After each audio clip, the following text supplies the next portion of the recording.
বাংলাদেশ উন্মুক্ত বিশ্ববিদ্যালয়ের school of agriculture and rural development কর্তৃক পরিচালিত ব্যাচেলর অফ এগ্রিকালচারাল এডুকেশন অর্থাৎ BAGED প্রোগ্রামের সুপ্রিয় শিক্ষার্থীবৃন্দ এবং দর্শক শ্রোতা মণ্ডলী, আসসালামু আলাইকুম রহমতুল্লাহ। আশা করি আপনারা যে যেখানে আছেন ভালো আছেন, সুস্থ আছেন। প্রিয় বন্ধুরা, আজকের এই অনুষ্ঠান থেকে আমি আমার স্কুলের পক্ষ থেকে এবং আমার ব্যক্তিগত পক্ষ থেকে আপনাদেরকে জানাই আন্তরিক শুভেচ্ছা। আজকের এই অনুষ্ঠানে আপনাদের জন্য একটা গুরুত্বপূর্ণ বিষয়ে আলোচনা আছে। সে বিষয়টি হলো যে আমাদের এই প্রোগ্রামের অর্থাৎ BAGED প্রোগ্রামের তৃতীয় সেমিস্টারে ফসলের রোগ ও আগাছা এই বইটিতে 7 নম্বর পাঠে যে বিষয়টি দেওয়া আছে সেই বিষয়টি নিয়ে আজকে আলোচনা করব ইনশাআল্লাহ। এবং এই বিষয়টি হলো অত্যন্ত গুরুত্বপূর্ণ একটা বিষয়, সেটা হলো উদ্ভিদ সংঘ রোগ নিরোধ আইন সম্পর্কে। উদ্ভিদ সংঘ রোধ নিরোধ অথবা উদ্ভিদ সংঘ নিরোধ এই কথাগুলো বাংলায় কিন্তু সহজ কথা, ইংরেজিতে সহজ মনে হয়, সেটা হলো প্ল্যান্ট কোয়ারেন্টাইন। প্রিয় বন্ধুরা, আমরা এই সংঘ রোগ নিরোধ না বলে যদি প্ল্যান্ট কোয়ারেন্টাইন কথাটা ইউজ করি তবেই মনে হয় সুবিধা হবে। আসেন, এই প্ল্যান্ট কোয়ারেন্টাইন কি এবং কেন এবং এর নীতিগত যে বিষয়গুলো আছে মেনে চলার, সেগুলো কি আমরা একটু দেখার চেষ্টা করি, জানার চেষ্টা করি। প্রিয় বন্ধুরা, হ্যাঁ, এগ্রিকালচারাল কান্ট্রি হিসাবে আমাদের এই দেশ অতুলনীয়। বিশ্বের অন্যান্য দেশের তুলনায় আমাদের দেশের জনশক্তি, আমাদের দেশের আবহাওয়া, আমাদের দেশের মাটি এবং এত বেশি প্রকার ফসল এ দেশে জন্মায় যা পৃথিবীর ইতিহাসে কোথাও নেই। সুতরাং এই কারণেই আমাদের এই দেশ কৃষি নির্ভর দেশ। তবে কৃষির এত যে বিভিন্ন জাতের ফসল এখানে উৎপন্ন হয়, এর অনেক প্রতিবন্ধকতা আছে। সেই প্রতিবন্ধকতাগুলোর মধ্যে সবচেয়ে গুরুত্বপূর্ণ একটা প্রতিবন্ধকতা হলো যে ফসলের রোগবালাই। এবং এই ফসলের রোগবালাই শুধু আমাদের দেশেই প্রতিবন্ধকতা নয়, অন্য দেশেও প্রতিবন্ধকতা। এবং আজকে যে বিষয় নিয়ে কথা বলবো আপনাদের সামনে, যে প্ল্যান্ট কোয়ারেন্টাইন, এটা শুধু আমাদের দেশের জন্যই প্রযোজ্য নয়, এটা সারা বিশ্বের জন্যই প্রযোজ্য। কিন্তু এই বিষয়টি সম্পর্কে আমরা খুব কমই জানি। প্রিয় দর্শক শ্রোতা মণ্ডলী এবং শিক্ষার্থীবৃন্দ, আসলে প্ল্যান্ট কোয়ারেন্টাইন হলো যে এই যে রোগ বালাই এবং রোগ জীবাণু, এইটা ফসলের বা কৃষিজাত ফসলের অন্যতম প্রধান শত্রু। এই শত্রুগুলো থেকে আমরা কিভাবে রেহাই পেতে পারি সে বিষয়েই কিন্তু যে বিধান, যে আইন, যে রুলস রেগুলেশন, সেটাই হলো প্ল্যান্ট কোয়ারেন্টাইন। আর আসলে আমাদের ফসল, উদ্ভিদ বা কৃষিজাত যে ফসল, এইগুলো কিন্তু এক জায়গায় একটা নির্দিষ্ট এলাকায় সীমিত, এদের মুভমেন্ট নাই, চলাচল নাই, এরা এক জায়গায় ফিক্সড। কিন্তু ফসলের যে রোগ বালাই, ইভেন আমরা যে পরিমণ্ডলে, যে রুমের মধ্যে বসবাস করি, সেখানেও কিন্তু বাতাসের মধ্যে লক্ষ লক্ষ রোগ জীবাণু ভেসে বেড়াচ্ছে ফ্রি মুভমেন্টে। মাটিতে, সয়েলের মধ্যে অসংখ্য রোগ জীবাণু। পানির মধ্যে, যে পানি না হলে ফসল জন্মানো যায় না, সে পানির মধ্যে অসংখ্য রোগ জীবাণু। তার মানে হলো রোগ এবং রোগ জীবাণুগুলো আজকে ফ্রি চলাচল করে, কিন্তু আমরা ফিক্সড। এই যে রোগ জীবাণু এবং রোগ বালাইগুলো ফ্রি মুভমেন্ট করে, সেই রোগ এবং রোগ জীবাণুগুলো থেকে কি করে আমাদের ফসলকে হেফাজত করা যায়, রক্ষা করা যায়, সে বিষয়েই কিন্তু আজকের এই আলোচনা। প্রিয় বন্ধুরা, হ্যাঁ, সব রোগ জীবাণুই কিন্তু, তবে আল্লাহর একটা বা সৃষ্টিকর্তার একটা বিশেষ রহমত আছে যে অসংখ্য উদ্ভিদের রোগ জীবাণু বা রোগ বালাইগুলোর মধ্যে কিন্তু মানুষের তেমন ক্ষতি করে না, বা মানুষের যে রোগ বালাইগুলো হয় উদ্ভিদের তেমন ক্ষতি করে না। যদি হতো তাহলে মানুষ পৃথিবীতে বসবাস করতে পারতো না। প্রিয় বন্ধুরা, আসেন তাহলে প্ল্যান কোয়ারেন্টাইন কি জিনিস, কাকে বলে আমরা একটু জানার চেষ্টা করি।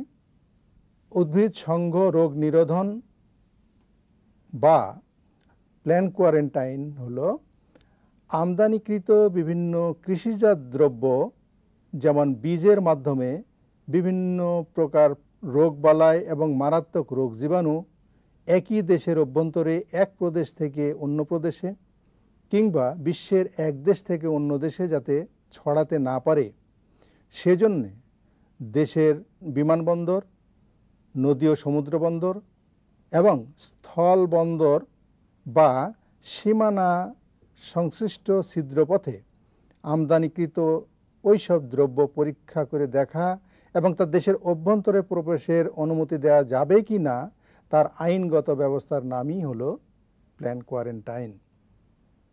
প্রিয় শিক্ষার্থীবৃন্দ, হ্যাঁ, প্ল্যান কোয়ারেন্টাইন এইটা আসলে আমরা দেশের মধ্যে, একই দেশের মধ্যে এক এলাকা থেকে আর এক এলাকায় যদি কোনো প্ল্যান প্রোডাক্ট, কোনো প্ল্যান ম্যাটেরিয়াল নিতে চাই, কৃষিজাত দ্রব্য নিতে চাই, তাহলে হয়তো এক এলাকায় এক রোগ জীবাণু আবহাওয়ার তারতম্যের কারণে বেশি হতে পারে, কিন্তু এখান থেকে যদি প্ল্যান প্রোডাক্টটা আমরা একই দেশের অন্য জায়গায় নিতে চাই তাহলে সেখানে একটা ব্যারিয়ার, একটা চেকপোস্ট থাকা দরকার যে এই রোগ জীবাণু সহ এই প্ল্যান ম্যাটেরিয়ালটা সেখানে যাবে কি না, এবং গেলে সেখানে কিন্তু রোগের মহামারী দেখা দিতে পারে। ঠিক তেমনিভাবে বিশ্বের বিভিন্ন দেশ থেকে বিভিন্ন রকমের বিভিন্ন জাতের ফসলের কনসাইনমেন্ট আমাদের দেশে আমরা ইম্পোর্ট করে থাকি, আমদানি করে থাকি। এই আমদানিকৃত ফসল দ্রব্যের বা বীজ, যেমন বীজ একটা অন্যতম গুরুত্বপূর্ণ কনসাইনমেন্ট বা একটা প্ল্যান্ট ম্যাটেরিয়াল।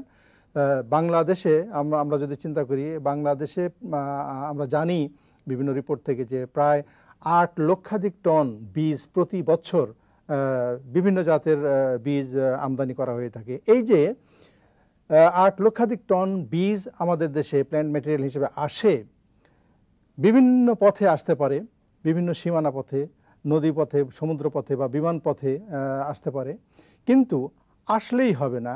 সেই সমস্ত এন্ট্রি পয়েন্টগুলোতে আমাদের চেক করে দেখতে হবে যে ওই দেশের, মানে যে দেশ থেকে এই বীজটা আসতেছে বা আসছে সেখানে এমন কোনো মারাত্মক রোগ জীবাণু আছে কি না এই বীজের সাথে যেটা আমাদের দেশে আসলে ক্ষতি করতে পারে, অথবা এমন কোনো রোগ বালাই এই কনসাইনমেন্টের সঙ্গে আছে কি না যেটা আমরা এখানে এই কনসাইনমেন্টের সঙ্গে আসলে আমরা এখানে এটাকে বুনলে বা লালন করলে এর ক্ষতির থেকে আমরা রেহাই পেতে পারবো না বা মহামারী আকারে দেখা দিবে।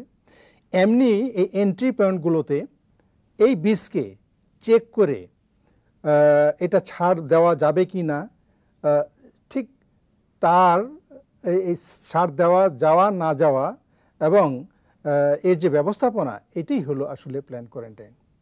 প্রিয় বন্ধুরা, আসলে পৃথিবীর বিভিন্ন দেশ এই প্ল্যান কোয়ারেন্টাইনের উপরে, প্ল্যান কোয়ারেন্টাইন আইনের উপরে, রুলস অ্যান্ড রেগুলেশনের উপরে যথেষ্ট গুরুত্ব দিয়ে থাকে এবং খুব স্ট্রিক্ট গুরুত্ব দিয়ে থাকে।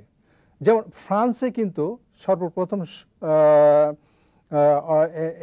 17শ শতাব্দীতে ফ্রান্স এই প্ল্যান কোয়ারেন্টাইন আইনটা চালু করে। তারপরে যুক্তরাষ্ট্র 1912 সালে এই আইনটা চালু করে। চালু করার পরেও কিন্তু যে আসলে সব রোগ জীবাণু চেক দেওয়া যায় এমনটি নয়, তবে অনেক রোগ জীবাণুই কিন্তু এইভাবে চেক দেওয়া যায়। আমি পরে এই প্রসঙ্গে বলবো। ভারতবর্ষে, অবিভক্ত ভারতে তখন destructive insects and pest act অর্থাৎ প্ল্যান কোয়ারেন্টাইন অ্যাক্ট 1914 নামে এদেশে চালু হয়েছে এই প্ল্যান কোয়ারেন্টাইন।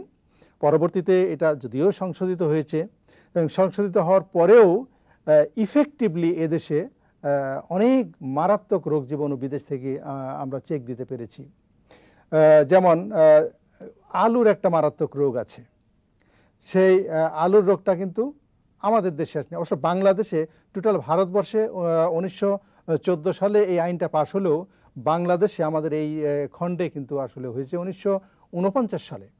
এই 49 সালে হওয়ার পরে যখন destructive insects and pest act তৈরি হয় এই ভারতবর্ষে, তখন তারপরেও কিন্তু এই অ্যাক্টকে বাইপাস করে কিছু কিছু ডিজিজ চলে আসছিল। যেমন আলুর একটা গুরুত্বপূর্ণ রোগ, সেটা হলো ওয়ার্ড ডিজিজ। সিনকাইট্রিয়াম এন্ডোবায়োটিকাম নামে এক প্রকার ছত্রাক দিয়ে এই মারাত্মক রোগটা হয় আলুর। এই আলুর রোগটা কিন্তু আসলে ভারতের দার্জিলিংয়ে একটা এস্টাবলিশড ডিজিজ পটেটোর, এটাকে রোধ করা যায়নি। কিন্তু আল্লাহর অশেষ মেহেরবানি, বাংলাদেশে এই ডিজিজটা কিন্তু এখনও পর্যন্ত আমাদের আসে নাই, ডিউ টু এই ধরনের আমাদের প্রতিরোধ বা এরকম একটা পরীক্ষা নিরীক্ষার বিষয় বা আইন রেগুলেশন থাকার কারণে।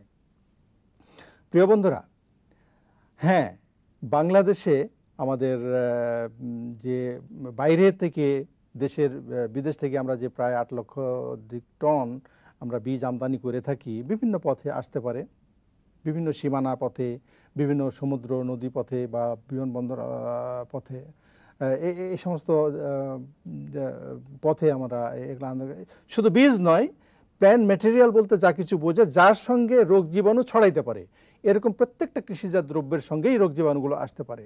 এই সমস্ত রোগ এগুলো ফলের সঙ্গে আসতে পারে।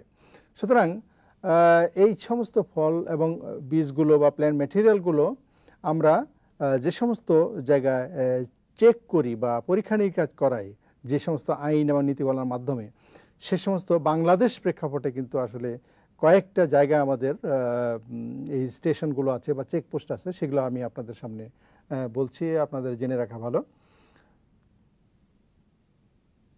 বাংলাদেশে বিমানবন্দর চেকপোস্ট হলো জিয়া আন্তর্জাতিক বিমানবন্দর ঢাকা, শাহ আমানত বিমানবন্দর চট্টগ্রাম, ওসমানী বিমানবন্দর সিলেট। এরপরে সমুদ্র বন্দর চেকপোস্ট আছে আমাদের চট্টগ্রাম সমুদ্র বন্দর চট্টগ্রাম, মংলা সমুদ্র বন্দর খুলনা। এরপরে নদীপথে একটাই চেকপোস্ট আছে, সেটা হলো নারায়ণগঞ্জ। এরপরে স্থল সীমানা চেকপোস্ট আমাদের অনেকগুলো আছে, যেমন বেনাপোল যশোর, দর্শনা চুয়াডাঙ্গা, তামাবিল সিলেট, বুড়িমারি লালমনিরহাট, টেকনাফ কক্সবাজার, আখাউড়া বিবাড়িয়া, হিলি দিনাজপুর, সোনা মসজিদ চাপাই নবাবগঞ্জ, ভোমরা সাতক্ষীরা। প্রিয় বন্ধুরা, এই যে স্টেশনগুলো আছে আমাদের বা চেকপোস্টগুলো আছে, এই চেকপোস্টগুলো প্রত্যেকটা চেকপোস্টে আমাদের কিছু বাইরের থেকে যে কনসাইনমেন্টগুলো আসে এবং যে সমস্ত মালগুলো ইম্পোর্ট হয়, সেই ইম্পোর্টেড প্ল্যান্ট ম্যাটেরিয়ালসগুলো পরীক্ষা নিরীক্ষা করা এবং ছাড় দেওয়ার কিছু নীতিমালা আছে। সেই সমস্ত নীতিমালাগুলো একটু আমরা জানার চেষ্টা করি, যেটা আপনাদের বইয়ে আছে। প্রথম নীতিমালা হলো, প্রিয় বন্ধুরা, আমরা যে দেশ থেকে প্ল্যান্ট ম্যাটেরিয়ালটা আমদানি করব, ইম্পোর্ট করব, সেখানকার আসলে মাঠ ফসলেই কিন্তু রোগ এবং রোগ জীবাণুটা, ফসল যখন মাঠে থাকে তখনই কিন্তু প্ল্যান্ট ম্যাটেরিয়ালের সঙ্গে সংশ্লিষ্ট হয়ে যায়, বীজের সাথে সংশ্লিষ্ট হয়ে যায়। এই জন্য যে দেশ থেকে আমরা এই বীজটা, অ্যাজ ফর এক্সাম্পল বীজ আমরা আমদানি করতে চাই, তাহলে সেই বীজটা যে মাঠে উৎপন্ন হয়েছে, সে মাঠ ফসলের স্বাস্থ্যগত নীতিমালা কী ছিল, সেটা একটা ইম্পর্টেন্ট জিনিস। সেখানে যে মাঠ ফসল হয়েছে, সিড ক্রপ যেটা হয়েছে, গ্রো করা হয়েছে, সেখানে পরীক্ষা নিরীক্ষা করা হয়েছে কি না, এবং বিভিন্ন সংশ্লিষ্ট যে এক্সপার্ট আছে, যে কর্মকর্তা আছে, তারা সরেজমিনে এটা দেখেছেন কি না, এবং দেখার পরে এই বীজটা এ দেশে পাঠানো হয়েছে কি না, এবং উপযুক্ত কর্মকর্তার সই স্বাক্ষর সার্টিফিকেট সহ। তাহলে আমরা যে পথে এই বীজটাকে রিসিভ করি না কেন, আগে আমাদের দেখতে হবে যে যেখান থেকে আসছে সেখান থেকে সংশ্লিষ্ট কর্মকর্তার, বৈধ কর্মকর্তার ছাড়পত্র আছে কিনা, যে হ্যাঁ এই মর্মে, ছাড়পত্র বা অনেক সময় প্রশংসাপত্র বলে, যে এই মর্মে যে হ্যাঁ এই কনসাইনমেন্টের সাথে এই দ্রব্যের সঙ্গে কোনো মারাত্মক কোনো রোগ জীবাণু নাই। অথবা রোগ জীবাণু থাকলেও সেখানে উল্লেখ থাকতে পারে। প্রসঙ্গত বলি, আসলে কোয়ারেন্টাইন পয়েন্ট অফ ভিউ আমাদের দেশে যে সমস্ত রোগ জীবাণুগুলো আছে, রোগ জীবাণুগুলোকে 3টা ক্যাটাগরিতে বিভক্ত করা হয়েছে। ক্যাটাগরি এ, ক্যাটাগরি বি এবং ক্যাটাগরি সি। এটা ব্যাপারে আমি বিস্তারিত যাব না, বিস্তারিত আপনাদের বইয়েও নেই। এনিওয়ে, আমাদের কিছু কিছু রোগ জীবাণু দেশে আছে, কিন্তু একেবারেই নাই এরকম কোনো রোগ জীবাণু যদি খুব আমাদের দেশের আবহাওয়ায় খুব ক্ষতিকারক হয়, তাহলে দেখব যে আমরা কোন ক্যাটাগরিতে আমরা ফেলি এবং সেই ক্যাটাগরির রোগ জীবাণু সহ আছে কি না, উল্লেখ আছে কি না সেই ছাড়পত্রে। যদি আমরা মনে করি যে হ্যাঁ, এই ধরনের রোগ জীবাণু যদি আমাদের দেশের অভ্যন্তরে এই প্ল্যান্ট ম্যাটেরিয়ালসের সঙ্গে ঢুকে, তাহলে আমাদের সব ফসলকে ফসলহানি ঘটাইতে পারে বা মহামারী আকারে ফসলহানি দেখা দিতে পারে। এমন অবস্থায় আমরা সেখানে ক্যান্সেল করে দিতে পারি কনসাইনমেন্ট, অথবা বিশেষ শর্তে আমরা সেখানে ছাড়পত্র দিতে পারি। তাহলে আমরা প্রথমেই দেখব, প্রথম নীতিমালাটাই হলো যে ছাড়পত্র আছে কিনা। যদি ছাড়পত্র না থেকে থাকে, তাহলে কিন্তু এই আমদানিকৃত প্ল্যান্ট ম্যাটেরিয়ালটা দেশের অভ্যন্তরে প্রবেশ করানো খুবই ডিফিকাল্ট এবং এইটা আপত্তিকর বা প্রশ্নবোধক। প্রিয় বন্ধুরা, হ্যাঁ, এরপরে আমরা ছাড়পত্র যদিও থাকে, তারপরেও কিন্তু আমরা দ্বিতীয় যে নীতিমালা আছে, সে নীতিমালা অনুযায়ী আমরা সে বীজ যদি হয়, বীজগুলো আমরা চেক করে দেখতে পারি অথবা পরীক্ষা নিরীক্ষা করে দেখতে পারি এই ছাড় দেওয়ার আগেই। কারণ হলো, যখন বিদেশ থেকে তারা ছাড়পত্র দেয়, তারা একটা গোডাউনের বা স্টোরেজের সমস্ত বীজ কিন্তু পরীক্ষা করে তারা সার্টিফাই করে না। এই বীজের নমুনাগুলো শুধু তারা কিছু নমুনা স্যাম্পল নেয়, স্যাম্পল নিয়ে এই স্যাম্পল টেস্ট করে তারা দেখায়, বলে যে এইটা রোগ জীবাণু এত % আছে বা রোগ জীবাণু নেই, এই মর্মে দেয়। কিন্তু তারপরেও কিছু বীজ দেখতে সুন্দর, হেলদি, সুস্থ মনে হলেও কিন্তু হেলদি লুকিং সিডের মধ্যেও মারাত্মক রোগ জীবাণু বিরাজ করতে পারে, যা অনুকূল আবহাওয়ার মধ্যে একটা বীজের দিয়ে একটা রোগ জীবাণু মারাত্মক, সেটা ওই মাঠ ফসলের জন্য মারাত্মক ফসলহানি ঘটানোর সম্ভাবনা থাকে। এই জন্য আমরা অন্তত আমাদের দেশে যখন রিসিভ করব কোনো মাল, তখন এই কোয়ারেন্টাইন রুলস অ্যান্ড রেগুলেশন অনুযায়ী আমরা ল্যাবরেটরিতে এটাকে টেস্ট করব। এবং এই টেস্ট করার অনেকগুলো পদ্ধতি আছে। তার মধ্যে সহজ একটা পদ্ধতি হলো আমরা ব্লটার মেথড বলে। এই ব্লটার মেথডে চোষ কাগজের উপরে একটা পেট্রি ডিশ নিয়ে, পেট্রি ডিশের মধ্যে চোষ কাগজ দিয়ে তার মধ্যে বীজগুলো দিলে এটা এখান থেকে দেখা যাবে যে বীজ গজানোর সাথে সাথে এই বীজের সঙ্গে যে সমস্ত রোগ জীবাণুগুলো আছে, বিশেষ করে ছত্রাক, ব্যাকটেরিয়া, এগুলো যদি হয়, তাহলে এটাও গজায়। যদি গজায় একটা পার্সেন্টেজে, যদি আমরা বুঝি যে হ্যাঁ এই পার্সেন্টে রোগ জীবাণু এখানে প্রেজেন্ট আছে, তাহলে এগুলা যদি অ্যালাউয়েবল হয়, তাহলে কিন্তু আমরা তখনই অ্যালাউ করতে পারি বা অনুমতি দিতে পারি ছাড় নেওয়ার জন্য। এবং সেটা বিমানবন্দর হোক বা নদী বন্দর হোক অথবা স্থলবন্দর হোক, যে কোনো চেকপোস্টেই। প্রিয় বন্ধুরা, এরপরে নেক্সট যে নীতিমালাটা আছে যে হ্যাঁ, যদি এই বীজ পরীক্ষার পরে দেখা যায় যে এমন একটা পার্সেন্টেজ একেবারেই নিরোগ বীজ পাওয়া কিন্তু বা নিরোগ প্ল্যান্ট ম্যাটেরিয়াল পাওয়া কিন্তু খুবই দুরূহ ব্যাপার, তবে সিড হেলথ স্ট্যান্ডার্ড বলে একটা জিনিস আছে। সেই স্ট্যান্ডার্ড অনুযায়ী যদি পারমিসিবল পার্সেন্টেজ থাকে বা acceptable limit of the presence of the pathogen যদি থাকে, তাহলে অন কন্ডিশন করব কি, আমরা সংশ্লিষ্ট রোগ জীবাণুকে দূষণ করার জন্য, দূষণ থেকে শোধন করার জন্য আমরা ফাঞ্জিসাইড বা পেস্টিসাইড আমরা প্রেসক্রাইব করে শোধন সহ আমরা ছাড়পত্র দিতে পারি বা সেখান থেকে ছাড়াই নিয়ে আসতে পারি ইম্পোর্টেড সিডস। এই ব্যাকটেরিয়া অথবা ছত্রাক এছাড়া যদি ভাইরাস বা মাইক্রোপ্লাজমা এই সমস্ত রোগ জীবাণু দ্বারা হয়, তাহলে এগুলা পরীক্ষা করে, এবং খালি চোখে দেখে তো এগুলা বোঝার কোনো কায়দা নাই। ইভেন সিম্পল ব্লটার মেথডে ল্যাবরেটরিতে টেস্ট করার কোনো কায়দা নাই। সেগুলো টেস্টে একটা স্পেশাল টেস্ট আছে, সেগুলো গ্রোয়িং অন টেস্ট, অর্থাৎ আপনার বীজ থেকে গাছ জন্মানোর পর পর্যবেক্ষণ করা তো ছাড়পত্র প্রদান। আমরা ল্যাবরেটরিতে এই বীজকে আমরা ল্যাবরেটরিতে টবে অথবা বিভিন্ন ডিভাইসে আমরা এটাকে গ্রো করতে পারি। গ্রো করার পরে দেখি ভাইরাস আক্রান্ত সিড যদি হয়। প্রসঙ্গত একটা কথা বলি প্রিয় বন্ধুরা, বাংলাদেশে যত রোগ, আমাদের বিভিন্ন ফসলের যত রোগবালাই আছে, তার শতকরা 90% মারাত্মক রোগ বীজবাহিত। সুতরাং বীজ খুবই গুরুত্বপূর্ণ একটা বিষয়, যে যার মাধ্যমে রোগ জীবাণু ছড়ায়। সুতরাং এই যে ভাইরাস যখন আমি ল্যাবরেটরি কন্ডিশনে গ্রো করব, জন্মাবো, তখন দেখা যাবে যে তার পাতায় মোজেক আসছে কিনা বা ভাইরাসের কোনো লক্ষণ আসছে কিনা। এমনিভাবে কনফার্ম হওয়ার পরেই কিন্তু আমি ওই কনসাইনমেন্ট বা যে জিনিসটা আসছে, যে মালামালগুলো আসছে, সেগুলো আমরা ছাড় দিতে পারি বা ছাড় না দিতে পারি।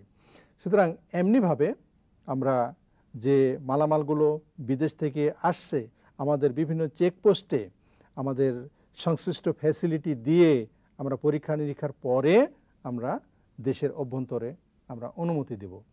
এই হলো আমাদের মোটামুটি কোয়ারেন্টাইন রুলস অ্যান্ড রেগুলেশনের নীতিমালা। প্রিয় বন্ধুরা, তবে এরপরেও যে রোগ জীবাণু আসতে পারে না, রোগবালাই আসতে পারে না, তা কিন্তু নয়, ফাঁকে আসতেই পারে। তবে আমাদের চতুর্মুখী সাবধানতা অবলম্বন করা প্রয়োজন। সে অ্যাজ ফর এক্সাম্পল, আমরা যদি চিন্তা করি যে আমাদের প্রতিবেশী রাষ্ট্র ভারতের যে ক্লাইমেটিক কন্ডিশন, ভারতের যে এগ্রিকালচারাল অ্যাটমসফিয়ার আর আমাদের যে atmosphere almost same, soil type থেকে শুরু করে আবহাওয়া প্রায় কাছাকাছি, জিওগ্রাফিক্যাল লোকেশন এক হওয়ার কারণে প্রায় কাছাকাছি। কিন্তু আমি যদি বলি যে গম আমাদের দেশে সেকেন্ড ইম্পর্ট্যান্ট ফুড ম্যাটেরিয়ালস, ধান বা ভাত বা আমরা চাউল যেটা করি খাই, এটা আমাদের প্রধান খাদ্যশস্য, কিন্তু দ্বিতীয় প্রধান খাদ্যশস্য হলো আমাদের গম। এই গমের যে সমস্ত রোগগুলো আছে, অনেকগুলো গুরুত্বপূর্ণ রোগ আছে। যেমন ইন্ডিয়াতে আপনার স্মার্ট রোগ হয়, বা সেখানকার যে গুরুত্বপূর্ণ যে রাস্ট রোগ হয়, সে রোগ কিন্তু আমাদের দেশে এখন কিন্তু নেই। এবং এই না থাকার কারণে আমাদের এই যে চেকপোস্ট, সেখান থেকে এই বীজগুলো আমরা চেক করতে পারি বিধায় এত কাছাকাছি হওয়া সত্ত্বেও এই রোগগুলো কিন্তু আমাদের দেশে এখন দেখা যায়নি। যেমন ওয়ার্ট ডিজিজ, পটেটো আমরা পটেটো বুঝ আমদানি করি, কিন্তু যেমন দার্জিলিং থেকে যদি আমদানি করা হয়, তাহলে ওয়ার্ট ডিজিজটা আসার সম্ভাবনা আছে, যেটা মারাত্মক একটা প্যাথোজেন বা ছত্রাক, সিনকাইট্রিয়াম এন্ডোবায়োটিকাম। এটা একবার যদি ঢুকে যায়, তাহলে কিন্তু আমাদের দেশে আলু, যেমন মাঝে মাঝে আমাদের দেশে যেমন ফাইটোপথরা ইনফেস্টেন্স নামক লেড ব্লাইট অফ পটেটো মাঝে মাঝে আলু ক্ষেতকে ধ্বংস করে দেয়, টমেটো ক্ষেতকে ধ্বংস করে দেয়। এমনিভাবে দার্জিলিংয়ে এখন এস্টাবলিশড এটা ডিজিজ, যে কারণে কোয়ারেন্টাইন রেগুলেশনের মধ্যে এটা একটা আইন বা নীতিমালা, যে যেখানে একটা ডিজিজ এস্টাবলিশ আছে, সেখান থেকে কোনো বীজ অন্য দেশে রপ্তানি করা যাবে না, বা বীজ বা প্ল্যান্ট ম্যাটেরিয়াল সেখানে নেওয়া যাবে না। তো ঠিক তেমনি দার্জিলিং থেকে কোনো পটেটো সিড কিন্তু সেখানে অন্য কোথাও নেওয়া যায় না। প্রিয় বন্ধুরা, আমাদের দেশে অনেক এই কোয়ারেন্টাইন রেগুলেশন ইমপ্লিমেন্টেশনের বা এক্সিকিউশনের অনেকগুলো সমস্যা আছে। সব সমস্যা আমি বলতে চাই না। দুটো প্রধান সমস্যা, এক হলো যে এই যে বীজ, যদি আমরা বীজকেই আমরা কনসিডার করি প্ল্যান্ট ম্যাটেরিয়াল হিসেবে, তাহলে আমরা যে লক্ষ লক্ষ টন বীজ বিদেশ থেকে আমদানি করি প্রতি বছর, এই বীজের সাথে রোগ জীবাণু শনাক্তকারী এরকম দক্ষ এবং অভিজ্ঞ জনশক্তি থাকতে হবে, সংশ্লিষ্ট বিশেষজ্ঞ কর্মকর্তা থাকতে হবে, সহজে যাতে এই প্ল্যান্ট ম্যাটেরিয়ালের সাথে যে বীজবাহিত রোগগুলো আছে বা রোগ জীবাণুগুলো আছে শনাক্ত করতে পারেন। আর এগুলা শনাক্ত করার জন্য যে উপযুক্ত ল্যাবরেটরি দরকার, এবং ল্যাবরেটরির যে সমস্ত ইকুইপমেন্ট বা যন্ত্রপাতি কেমিক্যাল দরকার, সেইগুলোও কিন্তু ফ্যাসিলিটি থাকতে হবে যা আমাদের বিমানবন্দর বা নদী বন্দর বা সমুদ্র বন্দর বা স্থল বন্দর যে সমস্ত চেকপোস্টগুলো আছে বা স্টেশনগুলো আছে সেগুলোতে আছে কি না পর্যাপ্ত পরিমাণ সেটা সংশ্লিষ্ট মহলই নিশ্চয়ই ভালো বলতে পারবেন। তবে যদি না থেকে থাকে আমি আজকে এই অনুষ্ঠানের মাধ্যমে সংশ্লিষ্ট সবাইকে এবং ঊর্ধ্বতন কর্তৃপক্ষকে আমি রিকোয়েস্ট করব এমন একটা গুরুত্বপূর্ণ বিষয় কোয়ারেন্টাইন বিষয়টাকে অত্যন্ত গুরুত্ব সহকারে বিবেচনা করা দরকার। প্রিয় বন্ধুরা, আপনাদের এই বিষয়ের উপরে যদি আরও বিস্তারিত কোনো প্রশ্ন থাকে, জানার থাকে, তাহলে আপনাদের নিজস্ব বা স্ব সেন্টারে টিউটোরিয়াল সেন্টারে গিয়ে সংশ্লিষ্ট টিউটরকে জিজ্ঞাসা করুন, অথবা আমাদেরকে জিজ্ঞাসা করুন। আমাদের সাথে যোগাযোগের ঠিকানা dean, school of agriculture and rural development, Bangladesh উন্মুক্ত বিশ্ববিদ্যালয়, গাজীপুর 1705। আমাদের টেলিফোন নাম্বার হলো 02-929-1110। সুপ্রিয় শিক্ষার্থী এবং দর্শক শ্রোতা মণ্ডলী, আশা করি প্ল্যান কোয়ারেন্টাইন সম্পর্কে আমরা আজকে গুরুত্বপূর্ণ কিছু বিষয়ে ধারণা পেলাম। আশা করি এ ব্যাপারে আমরা সংশ্লিষ্ট সবাই সতর্ক থাকব। আপনারা যে যেখানে আছেন ভালো থাকুন, সুস্থ থাকুন। আজকের মতো এখানেই। আল্লাহ হাফেজ।